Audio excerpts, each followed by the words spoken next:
The police burst into my home with urgent news. We've transported a child found in a car registered under your name. You're under arrest. Shocked by their sudden arrival, I struggled to comprehend. What? I don't have a child, I blurted out in confusion. The officer appeared equally bewildered, explaining they had identified the car's owner through the license plate. My name was on record. Could this be some terrible misunderstanding? Frantic with worry, I rushed to the hospital where the child had been taken. There, a 5-year-old boy lay on an emergency bed, his face flushed and marked with distress. Yet despite his condition, a surge of recognition and concern washed over me at the sight of his familiar features. From that moment, my life took an unexpected turn with this child at its heart. My name is Emily, aged 33, working from home. I met my husband Michael in college where we bonded over shared interests in a club, eventually marrying after graduation. Despite our decade-long marriage, we struggled with infertility. Despite treatments, my condition made conceiving difficult. Michael, always kind-hearted, reassured me. It's all right, let's focus on being happy together. My in-laws are wonderful people. They never pressured me about having children, especially since my brother-in-law already had a child of his own. However, I couldn't help but feel guilty for my own parents who eagerly awaited grandchildren. Thankfully, living close by, I made sure to visit them often. If only John had a child. I have a younger brother named John, 7 years my junior. Despite our parents treating us equally, John felt overshadowed by my achievements and intelligence. He drifted towards troublesome friends during middle school, rebelling against any comparison to his older sister. By the age of 20, he cut ties with our family, vanishing without a trace. Sometimes I leaf through old photo albums, reminiscing about John toddling after me as a toddler, calling me sis. One day, while working from home, my doorbell incessantly rang. Panicked, I checked the camera feed to see police officers at my doorstep. Abruptly, they announced, "We've brought a child found in a car. You're under arrest." Shocked and speechless, I stammered, "What? I don't have a child." The officer seemed as bewildered as I was. In that moment, my mind raced with unanswered questions. According to the police, a passerby noticed an abandoned car on the road with a child inside, reported it, and the child was rushed to the emergency room by ambulance. When I inquired about the car's location, I was stunned to learn it was parked in front of my parents' house, though they were currently away on a trip. The police traced the car's owner via its license plate, confirming it was registered under my name. However, the person using it was my younger brother, John. I used to lend my car to John, who had recently obtained his license, and he took it when he left home. Since then, the car had remained parked in front of my parents' house, brought out only for necessary inspections and maintenance. Despite my parents' scolding, they maintained the vehicle out of sympathy, believing John might still need it. But who was the child left alone in the car? Rushing to the hospital, I approached the emergency room bed where a small head peeked out from under a blanket, its curly, wavy hair strikingly familiar. My heart raced as memories of John's childhood flashed through my mind. Drawing closer, I saw the face of a boy around 4 or 5 years old, bearing a remarkable resemblance to John. Could it be this child? Before I could finish my thought, a panicked phone call from my mother, still away on her trip, interrupted my thoughts. John called me in a panic, asking me to look after his child. He explained he left the child in the car because we weren't home and it was scorching outside. What should we do? I reassured the distressed mother that the child had already been taken to the hospital and was expected to recover. Relieved, she promised to return soon. Understanding my mother's urgency to return, I pondered about this child who clearly belonged to my brother. Questions raced through my mind. When was he born, and who is his mother? I informed the police he's likely my brother's child, and committed to staying with him. Despite repeated attempts, I couldn't reach my brother on the phone. As I watched the child, his small body seemed to endure so much pain. A nurse approached and handed me his clothes, which were ragged and heavily soiled, with the name Tom on the tag. Seeing his extreme thinness and the condition of his clothes, it was evident Tom had endured a harsh upbringing in impoverished conditions. That evening, my mother returned from her trip and hurried to the hospital. "John," she whispered tearfully, embracing Tom, who bore a striking resemblance to my brother. By the following day, Tom's condition had improved, though he appeared visibly frightened. I gently reassured him, trying not to alarm him further. "How old are you, Tom?" I asked softly. 5 years old, he replied, holding up his hand and counting his fingers. "Wow, you speak so clearly. I remarked, impressed by his articulation.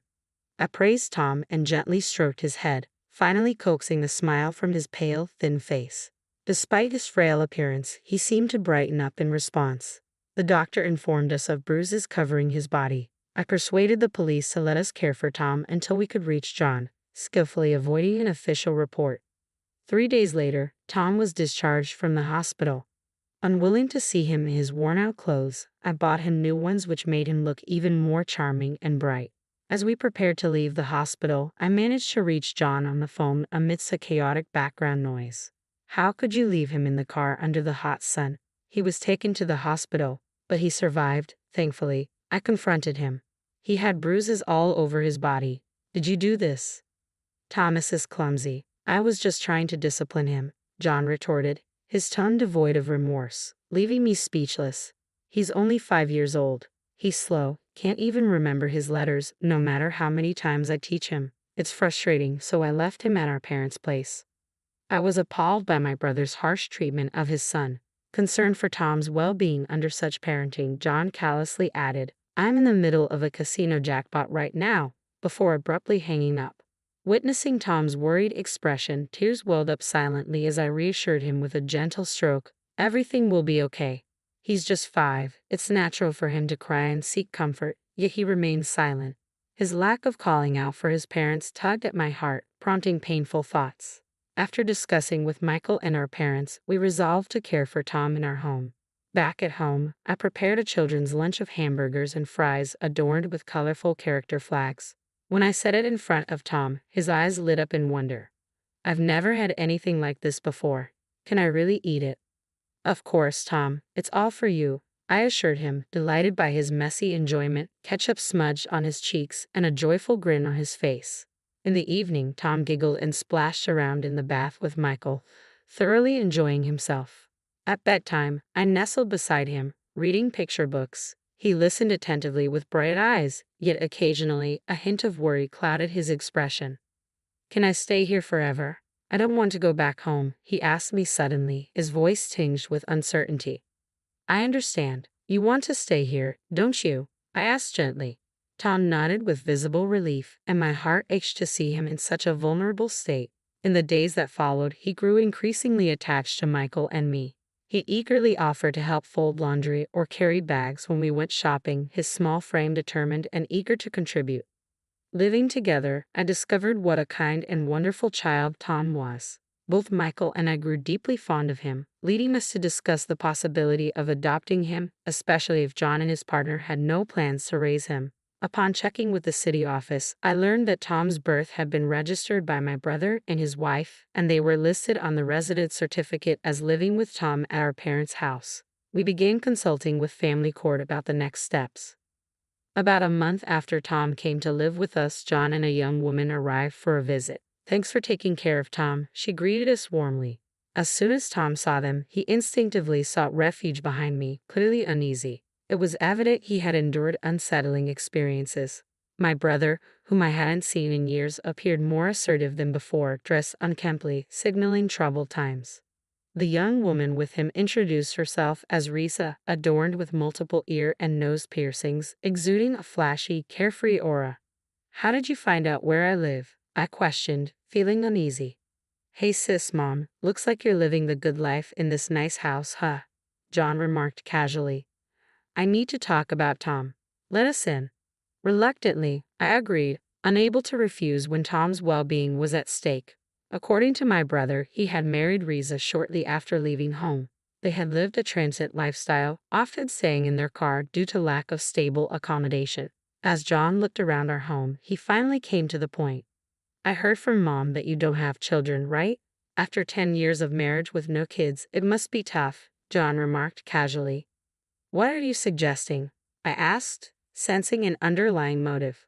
We have a proposal. How about taking Tom off our hands? Of course, it won't come cheap, John replied nonchalantly. I was taken aback by his audacity, trying to sell his own son after earlier abandoning him at our parents because of inconvenience.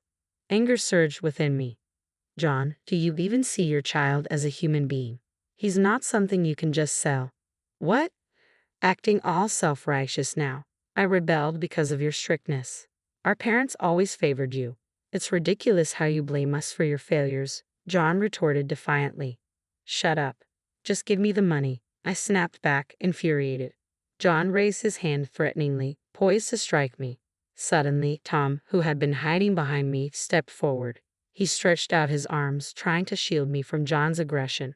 Witnessing Tom's brave gesture only strengthened my resolve to protect him. Selling a child for money was inconceivable. Despite my anger, I decided to offer them the $13,400 I had saved as a settlement. I made them sign an agreement stating they would never interfere with Tom again and obtained their consent for his adoption. John's wife callously remarked, "It's a relief not to have to deal with such a troublesome child," shocking me with her indifference. After the formalities were settled, they greedily took the money, sneered, and vanished. From that moment, Tom truly became our son, and we finalized all the necessary legal procedures. The ensuing days overflowed with joy. Tom thrived in health, and our lives as a couple were brimming with smiles and happiness because of him. During this time, we discovered Tom's talents and were eager to nurture them. Yet 15 years later, another unexpected encounter unfolded.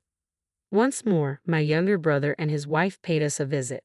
John sported a scruffy beard, unkempt hair, and appeared much older than his 41 years.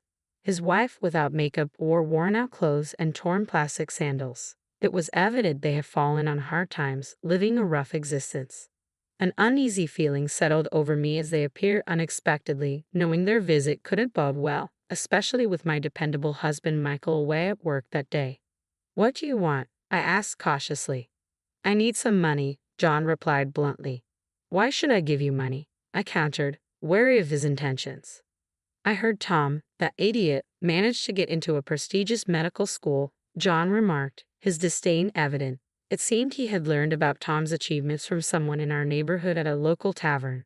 In reality, Tom is incredibly bright. He's been at the top of his class since elementary school and recently secured a spot at a prestigious medical school straight out of high school. "Why is that any concern of yours now?" I asked sharply. "It's a big deal. He's my son, and since he's turned out so well, I think I'll take him back," John declared with a smirk. "What?" I exclaimed, stunned by his audacity. "If you think I'll agree to that, how about you demand $33,500? Sister, didn't I already receive $13,400 from you 15 years ago? John retorted. "That's a different situation. I can't give you that kind of money," I replied firmly. When I firmly declined, John seized my collar and threatened me, his grip tight and menacing. The pain I felt was more emotional than physical as I looked at my estranged brother in dismay. Just as tension escalated, a voice interrupted with a shout, "Stop," and forcefully grabbed John's arm. It was Tom, now a sturdy 20-year-old, who easily subdued John, pinning him to the floor. Seeing Tom grown up, John's wife spoke in a saccharine tone. "You've grown so much. I'm your mother. I've missed you." But Tom responded firmly, "My only parents are the ones in this house. I remember what you did to me when I was 5. I felt love for the first time here. You are not my parents." Even after Tom's declaration, they persisted. I then produced the agreement we made 15 years ago. It explicitly stated, "We will have no further involvement with the child. Failure to comply will result in legal action." "You've broken your promise. I'm calling the police," I declared firmly. They looked visibly shaken, scrambling to make excuses, claiming they had completely forgotten about the agreement. In truth, we're being hounded by debt collectors. Without $33,500, we're in serious trouble, John pleaded, his tone now desperate after earlier threats. "Don't expect sympathy from me. I can't help you," I responded coldly. "The day you abandoned Tom, you lost any claim to my support. I don't have a brother anymore." "I'm sorry, but no," I replied coldly, refusing to enable his actions any further. As their persistence pushed me to consider involving the police, they reluctantly departed. Later, I learned that the couple had been apprehended for shoplifting and were serving time in jail, their lives evidently in turmoil. Meanwhile, Michael, Tom, and I enjoyed a peaceful and joyful existence together. Tom's aspiration to become a doctor, driven by a desire to alleviate suffering, filled me with immense pride and happiness. Reflecting on our life, Tom's presence had brought laughter and contentment into our days. We looked forward to continuing